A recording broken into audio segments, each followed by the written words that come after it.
So it's very good. It's got a big adventure. Yeah, so busy. Yeah, he used to semester. A large number of contributions. He's like, forcing you to do that. No, that's, I mean, it's not. It's like, talk about that.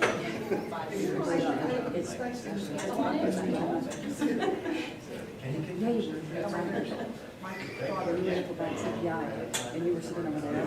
Yeah, we did the horse show. Yeah, the horse do. It worked better than trying to go like limits on your company. Leadership. Yeah, he's at He's at a conference. There it is. That's right there. Yeah. Something tells me yes. You're not making it everybody do. Yeah. My baby's at a That would have been awesome. Right, that's a really good Missed job. opportunity. Missed opportunity. Now, we have one myself. Yes. I'm surprised they're not retired.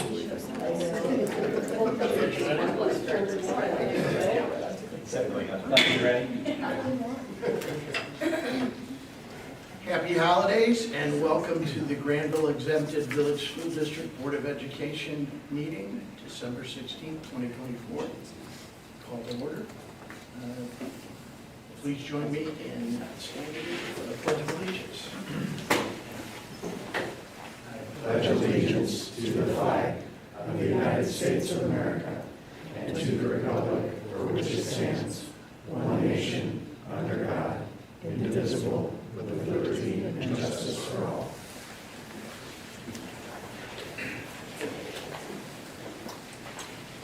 I'd like to welcome everyone to tonight's meeting. Take the roll, please. Mr. Wolf? Here. Ms. Shaw? Here. Ms. Deeds? Here. Mr. Cron? Here. Mr. Miller? Here. Is there a motion to approve the agenda? Take the roll, please. Ms. Deeds? Aye. Ms. Shaw? Aye. Mr. Cron? Aye. Mr. Miller? Aye. Mr. Wolf? All right.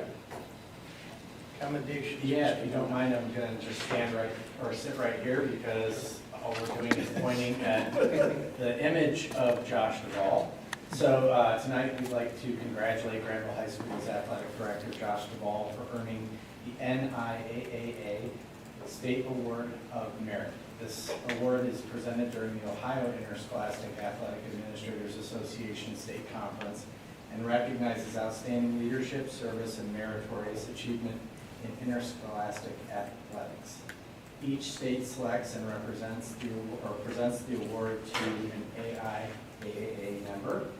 We'd like to thank the Ohio and National Interscholastic Athletic Administrators Association for recognizing Mr. Duvall's commitment to leadership and interscholastic athletics. We're incredibly proud of how Mr. Duvall represents Granville schools every day, and he is currently at the national conference in Austin, Texas. So congratulations, Josh, and his team that supports him, including all the coaches, assistant director, site managers, you name it. It takes a team to manage all the 63 teams that we have taking the field or court every single day. So congratulations to Josh.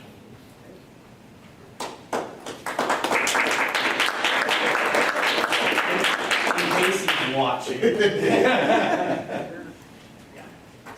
Staff reports. All right, so just one quick board policy update.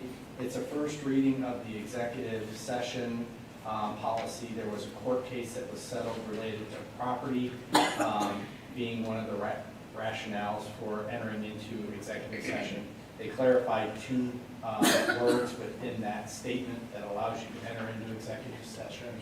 It's the first reading. We'll have a second reading in January, but it is really just pertaining to the rationale for entering into executive session for the purchase of property.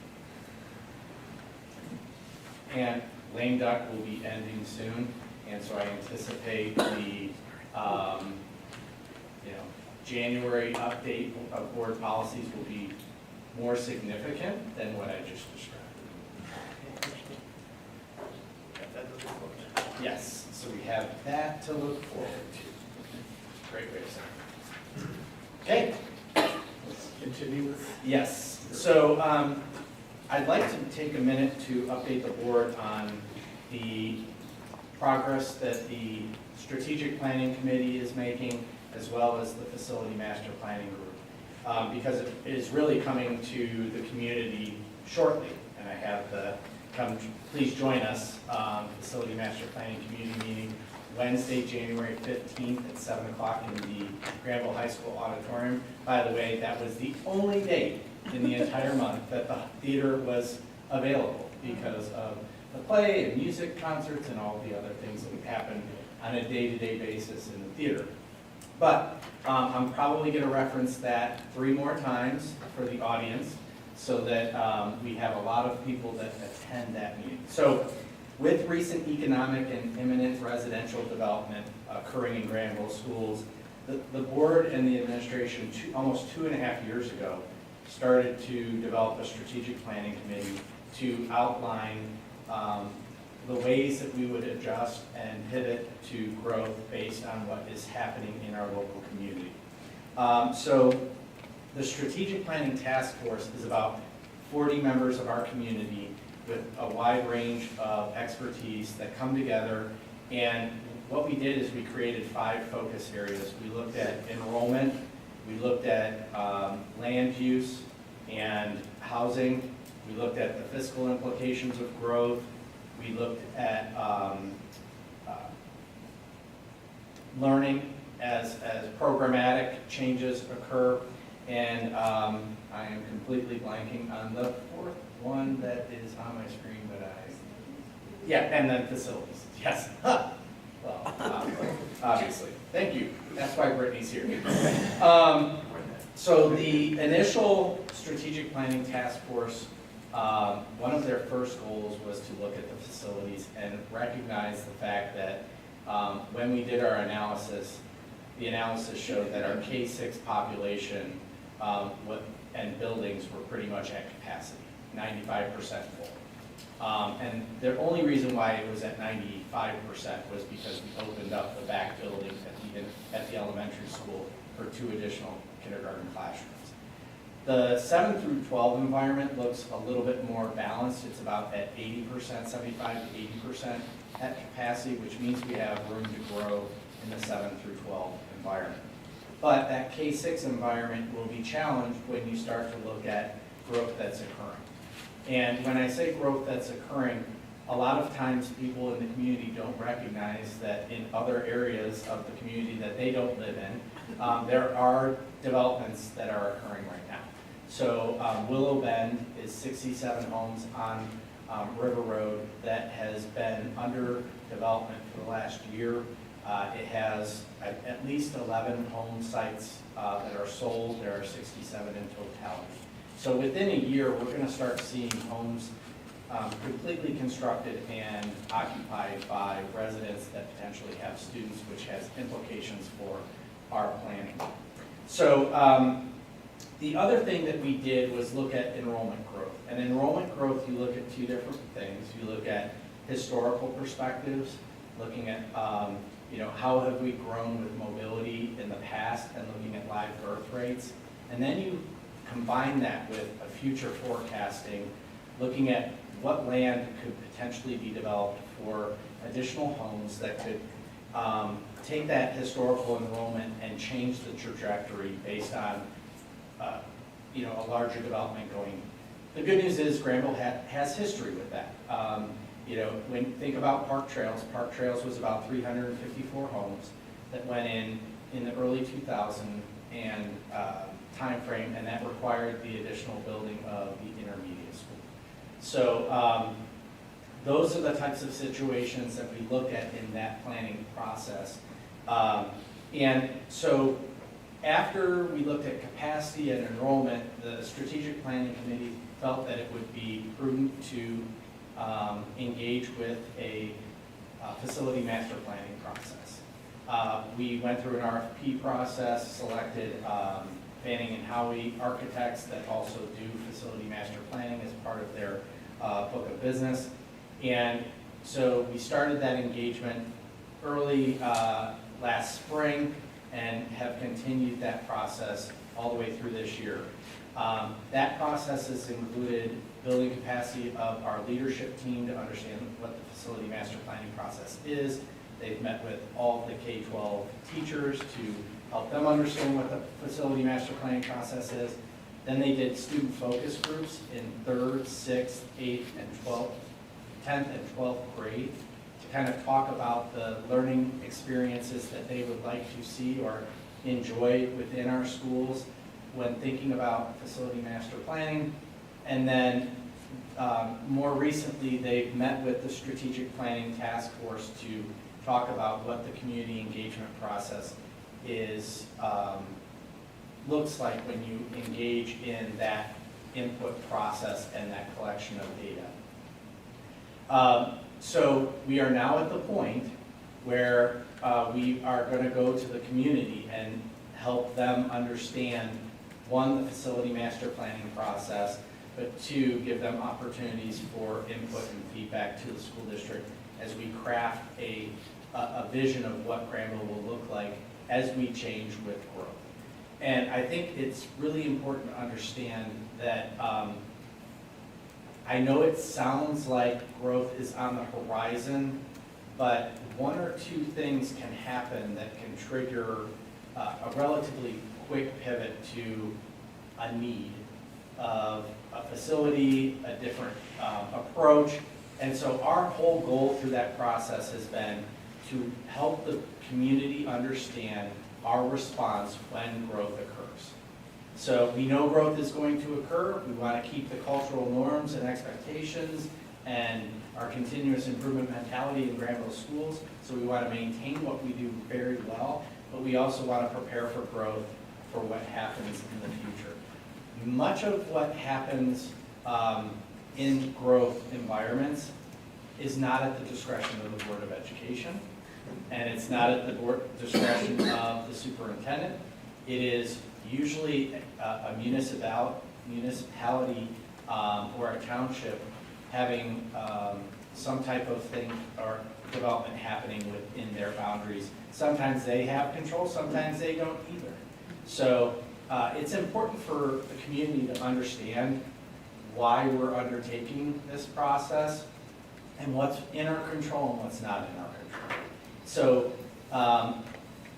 Wednesday, January 15th, 7 o'clock, Granville High School Theater / Auditorium is the first opportunity to gain a broader understanding of the facility master planning process and understand what the school district has done up to this point. Because I think up to this point, we've laid a lot of groundwork. We've had a couple of board presentations to help you understand the enrollment process, some of the areas that are of concern when it comes to potential future residential development, and understanding what our response will be to that growth. So with that said, we know change is coming. It's inevitable, and what's important to go and understand through this process is what will not change and what will change with a very intentional approach from the Board of Education. So with that, what questions might someone on the board have related to the facility master planning community meeting process? What are the plans for publicizing it and finding out, making sure people are inspired to come and so forth? So. Wonderful question. So tonight is the first time I've talked about this meeting publicly. On Wednesday, we will have a media alert that goes out to all the media outlets, and we will do social media blitz, and then in the building newsletters on Friday, it will go out. We want to try and get it on people's calendars, but put it on their calendar this week, and then remind them when we come back from winter break that this event is going to occur. So you'll start to see a lot of information about this event going out relatively quickly. I think one of the things from my vantage point as a resident and as a taxpayer, knowing that there is current residential development occurring right now and more to come is a catalyst for me wanting to be engaged in the process. Yeah, there's a lot of complicated stuff in leverage in terms of the growth and when it happens, and water and sewer, and developments, and zoning, and blah, blah, blah. So, what other channels do we have to be able to get information out there? I mean, the presentation on the 15th is really important, and I hope a lot of people come, but it seems like, are you doing a newsletter or a kind of more focused, in-depth thing on it? And what's your plan? Yeah, so part of the facility master planning process, we will have a dedicated portion of our website to this purpose. We will do updates, probably quarterly as we make progress. But also, the reason why we engaged the strategic planning committee was because they are the people that are kind of in positions that they can communicate on our behalf as well. So like the village manager, the township trustees in Union Township and Granville Township, we want them to be communicating this information as well because they have a broad reach. It might even be good to go to a council meeting and a township meeting and things like that and see if that's another way that we can kind of work the facility master plan thing. Because again, it's really key that we get the information now to be able to make a plan that helps us respond later. Yep. So we want as many people as possible at this event and future events. Great.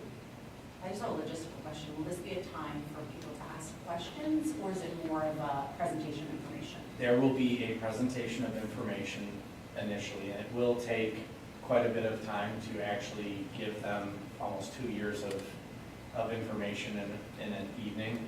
So, but we are going to reserve a time for a Q&A. We will also have a parking lot, so to speak, where we have Post-it notes where people can jot down questions. And what we'd like to do is take that then and create an FAQ that also lives and breathes on our website so that we can consistently update it with community questions that occur. And then just another logistical point, so all board members are welcome to attend, but since if we are all there, it will not be a time for any decisions to be made or even conversations between us. We probably publicly notice it as a board meeting anyway, just to be safe, Yeah. but no decisions would be. No decisions That are would just being allow you guys to discuss and answer questions or whatnot. And this is just the first correct. meeting. There will probably be at least 3, if not 4 meetings of the community to engage in this process.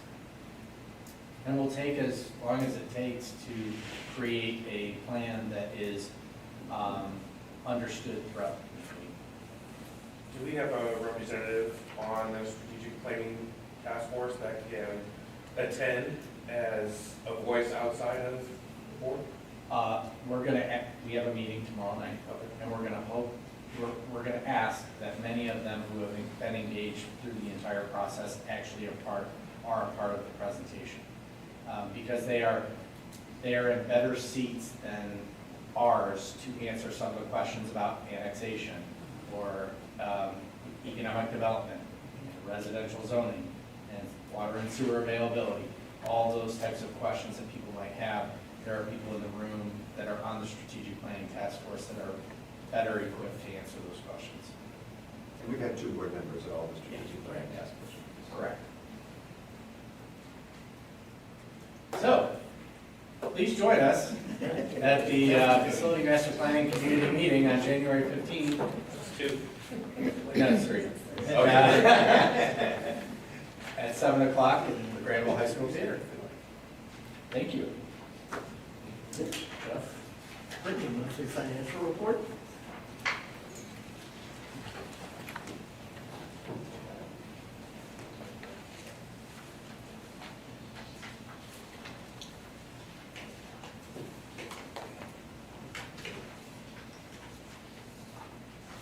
Okay, just a quick update this month since we had the forecast last month. Not a lot has really happened since then. So just wanted to give a few highlights. Our cash balance is about $1.3 million over where we were last November. From a revenue perspective, we are within $56,000 of where we were last November, so really in alignment on all 3 categories. So again, not a lot to say there. And that's just for the month of November. Year to date, we're continuing to see the same trends that we've talked about each of the previous months, but then also through the forecast conversation. So you'll see the increase in local tax revenue. That's a combination of the property tax and the income tax. And then state funding is showing, or trending down year to date, but that's just a timing issue of when their catch-up payment occurred last year compared to this year. On the expenditure side, very similar situation. We're within $24,000 of where we were last November. So again, all three line items are very close. Year-to-date expenditures, under the salary and benefits line item, we continue to see an increase there, and that's our base increases, steps, and additional staff we've added. Purchase service, that continues to be up as well, as we've discussed previously. And then all other expenses, that's where the capital projects fund transfer is, so the amount difference from last year to this year so far is causing the variance there. So after adjusting over on the right-hand side for the capital projects difference, expenditures are actually up a little over $1 million over prior year. That's more of your actual apples-to-apples comparison for year-to-date expenditures. Then on the capital projects fund update, I wanted to include the air handler project at the high school and the middle school boiler and rooftop unit on here because this is our final payment, but you'll notice well, you probably won't because you can't actually see the bars, but you'll see the numbers up at the top, and that represents the remaining balance in those two accounts. So Train offers a small discount if you pay invoices within a certain period of time. So it does leave us with a small balance in those two accounts. So what we will do is the next time we do a capital projects transfer, we'll just reduce the amount that we need by those two amounts, use up those funds first. If there were to be, if that were to happen and there would be a significant amount remaining for some reason, we could always transfer it back to the general fund. And in fact, you have to after, you have 10 years to use it when it's in the capital projects fund. Okay, and then we have our cash reconciliation, and that is it for the November financial report, unless there's any questions. Okay. Thank you.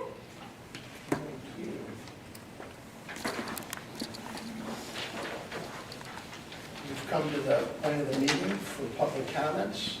This meeting is a meeting of the Board of Education in public for the purpose of conducting the school district's business.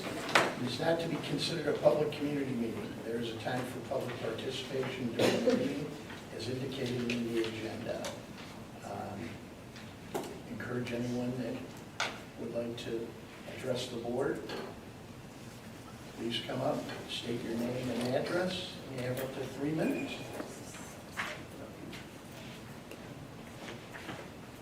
Dr. Aaron McAllister, address 2035 Welsh Hills Road, Granville, Ohio 43023. I wanted to address the board because I believe, and research would support, the fact that grading tests and quizzes and returning them to students in a prompt manner is important for the learning and education of children, particularly because 2 weeks is an eternity for a 2 or a second grader. And so if it takes 2 weeks to return a spelling test, as happened many times to my child, I think that's too long. I've had intermediate school math tests that are graded and returned after 4 weeks, many weeks after I called and spoke to the teacher and or the principal.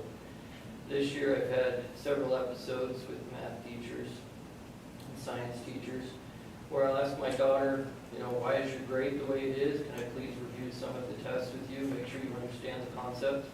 The answer is I don't have any, because the teacher has not yet graded the tests, or they have chosen due to test security and or waiting for a sick child to take the test that they have not been returned. In one science class I looked through, and on the most recent 3 tests, my daughter had 2 simple concepts that had I known about earlier that propagated through all the tests. Subsequent tests would have been a full letter grade higher.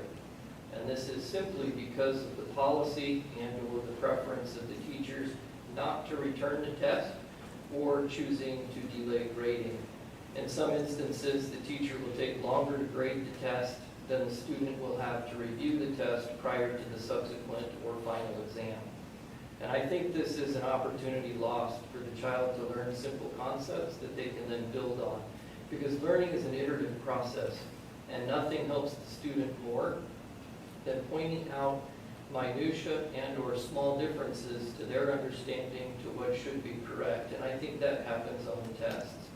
And so I think that it's important that it happens. Now, I've taught collegiate level science and math courses many times, and we always made it a point to return tests in the subsequent class period.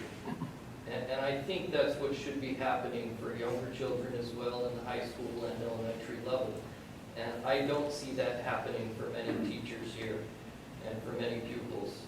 There are teachers that are phenomenal, and often when I bring this up, they say, well, they've got a lot of essays to read. Interestingly, it's the teachers grading the essays that seem to have do the best job at this.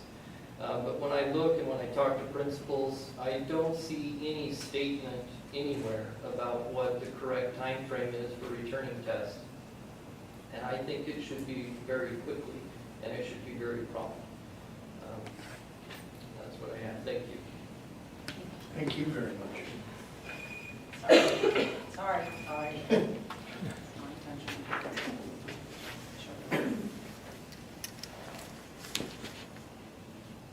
Anyone else?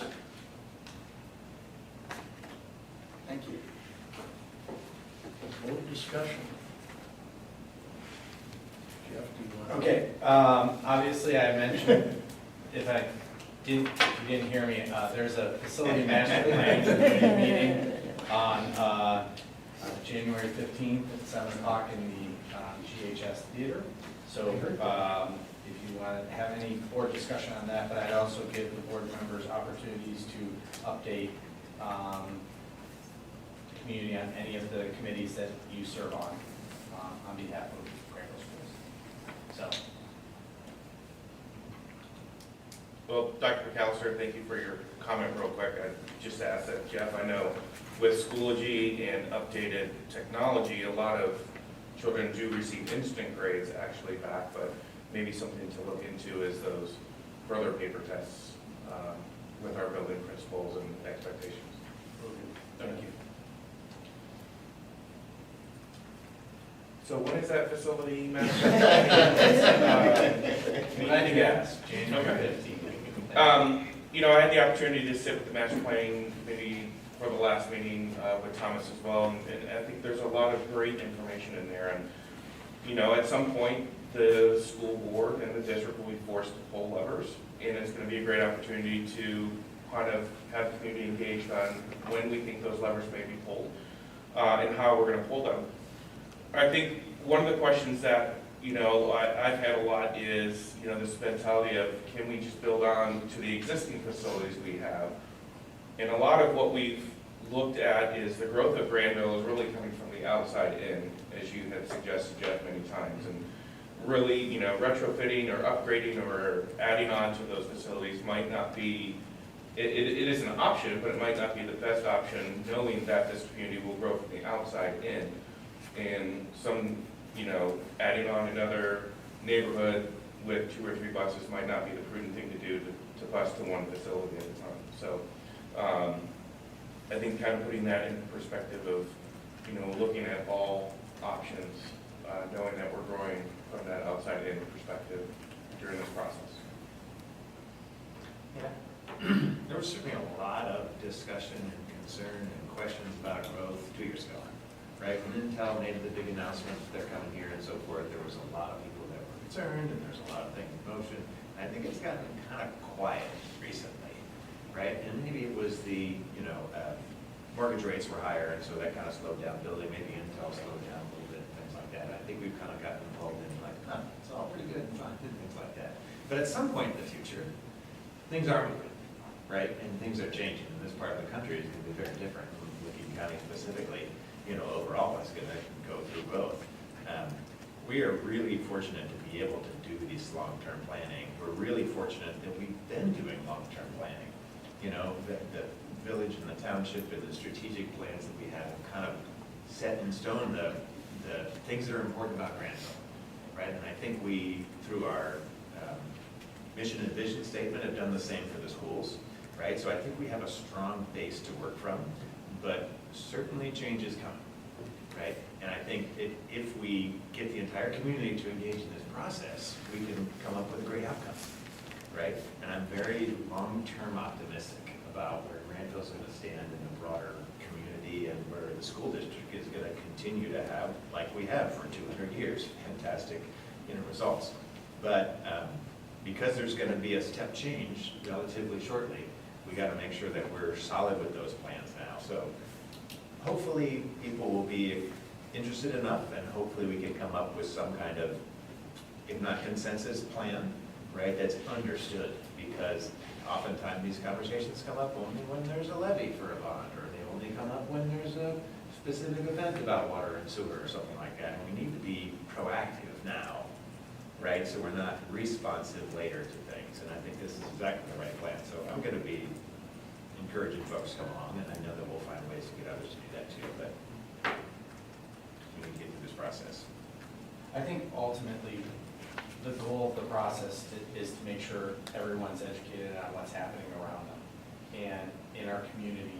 And if everyone has the same understanding of the 40 people that we have been working with for 2 years through the end of this process, because they've done a lot of legwork on their behalf, we're going to be in a much better position to make the right decisions at the right time. And so just building understanding is critical at this point. Yeah, it almost seems like we need some kind of we need other mechanisms as well for people that can't attend on the 15th or whatever. And so So it will be, publish things. it will be recorded. Glenn is going to record it, and we will, I mean Glenn, will, kind of create some timestamps so people can go back and look at some points where they don't have to watch the entire process, but can go back and watch snippets. And I hope that the strategic planning task force can be, you know, a voice for the district, because they've been so involved for the last couple of years and so forth in responding to things. Like during levies, there's a independent community committee that gets together to answer questions at that time. I think we're going to need that kind of level of engagement, right? And so that's why we've been building this capacity in the strategic planning task force. So I hope they're all engaged and willing to chat with folks and answer questions, whether they be over the fence or in the street or on the social media or whatever. There's going to be a lot of conversations that come up in order to get the right information out there and the right plan made. So thanks for encouraging everybody to stay engaged on that committee when we get together this week. Well, and I think you just touched on something else that Brittany has done a fantastic job of bringing the finance committee along in that process as well, with her articulation of the 5-year forecast and understanding the financial aspects. We do have a lot of people that are community members that come to those meetings to get educated about the district's finances, but really elevating that conversation to a community-wide conversation is important. It's important with or without the facility master planning process occurring. So that's a critical conversation, because we all know that in Granville, the lion's share of the responsibility of the cost for educating a student is borne by the residential taxpayer. So I think that's an important piece, and we continue to build that understanding through this process, and we will continue to message that also when we engage with the community more broadly. I would encourage community members, it's an opportunity to get a better understanding of what is involved in this. It's not a simple process. And as Mr. Brown said earlier, there's lots of things that I think you'd be surprised that the school board doesn't have, or the district doesn't have the ability to address. We don't have control over it. We have to deal with it, but we don't have the say. And I would just encourage them, it's an opportunity to learn more about the district in general. And it's also an opportunity, I think, to see that the district is, and the board, we're trying to be proactive so we're ready for this when it happens. because we might have ideas and things, but that, it's rather fluid now, but at least we're engaging in it. And as much as you can be prepared, I think Granville schools are working towards that, so that we're ready for the inevitable. Now, we can't tell you, I can't say it's going to be March the 3rd of 2028. I mean, we don't know that, but let's be ready for it, and I think that'll be beneficial to everybody, the students, the parents, taxpayers, everybody. So Wednesday, January 15th at 7, I would encourage everyone to come to Granville High School auditorium. Representatives from Mr. Miller's group, please mark that down and communicate that to Mr. Miller. One other thing I'd like to add, on November 26th, 103 sophomores from Granville went over to CTEC for a tour of the facility and what the programs offer. And I just think it's another example of the terrific partnership we have with CTEC, and I think that's a great number of our students exploring the options that CTEC offer, which I think are amazing. And they continue to grow every year doing that. So I just wanted to mention that to everybody at the board. I was really pleased to hear that number. And I know CTEC was as well. How many students do we have enrolled there now? I believe 34. That's a record high? And that's a record Very high. good. Fantastic. And they had a great time.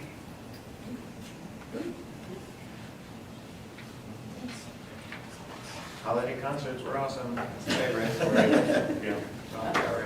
I think Trans-Siberian Orchestra might get challenged.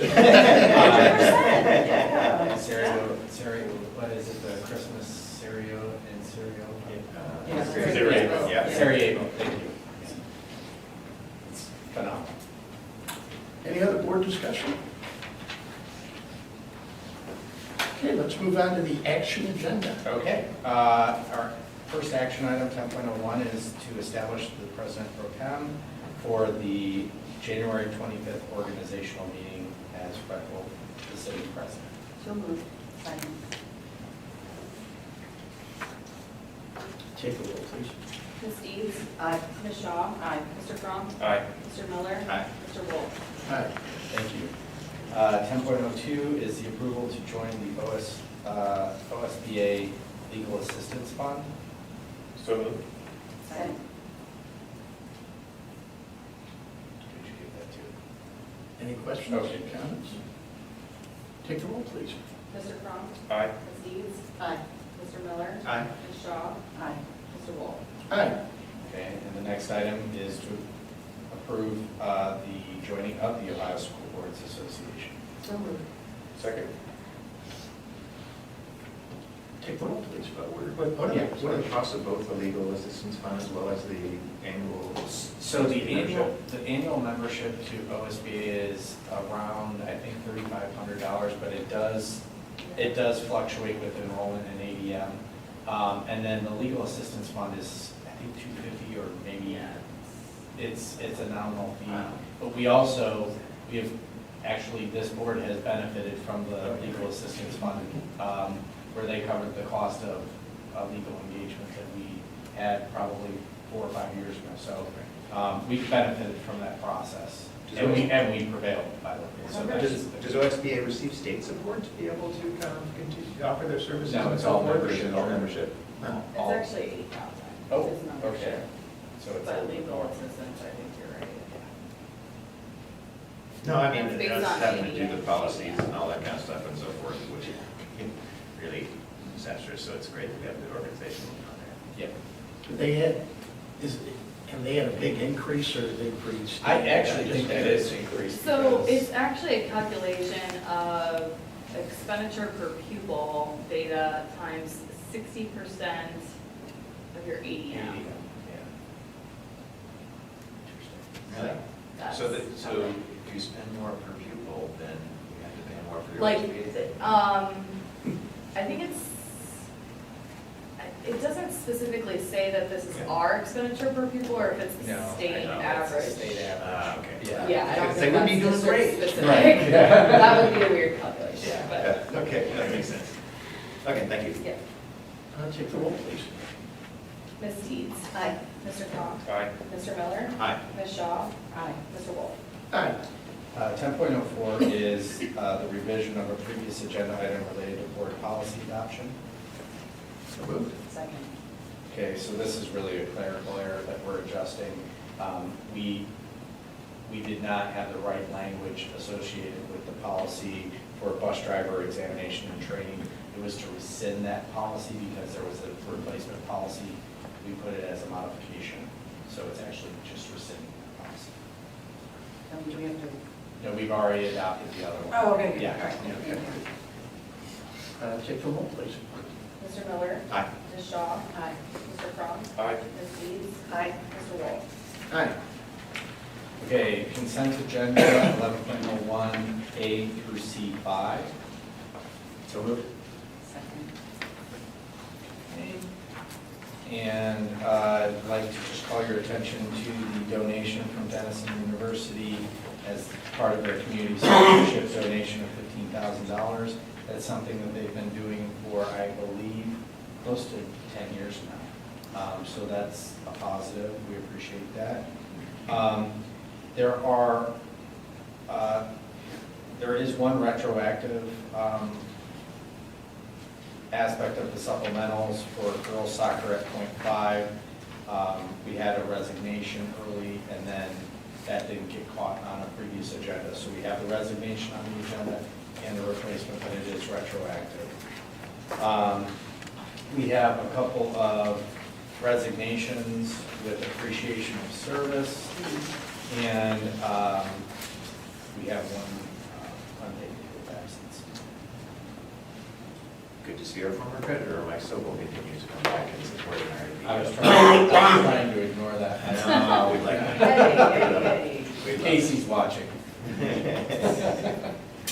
Mrs. Miller, come on. Yeah, what's She going just- on? She's not going anywhere, she's gonna be around She supporting the has to community forever. retire from, so she's retiring from OPERS, and they consolidate all of the retirement systems. I got So you. she's actually Yeah. being forced to do this. So she'll come. She'll come. She She'll plans still to be come around. back after her 60-day wait out period, so If we approve it. if you approve it. Yeah, thank you, Lisa Miller, and all the other volunteers we've had and other staff members. Take the roll, please. Mr. Miller? Aye. Ms. Shaw? Aye. Mr. Crum? Aye. Ms. Deeds? Aye. Mr. Wolf? Aye. Item 12.01, approval of the November 2024 financial report. So moved. Any other questions? Take the roll, please. Ms. Deeds? Aye. Ms. Shaw? Aye. Mr. Crum? Aye. Mr. Miller? Aye. Mr. Wolf? Aye. Is there a motion to adjourn? Second. Take the roll, please. Ms. Deeds? Aye. Mr. Crum? Aye. Mr. Miller? Aye. Ms. Shaw? Mr. Wolf? Aye. Happy holidays, everyone. Merry Christmas, Happy New Year.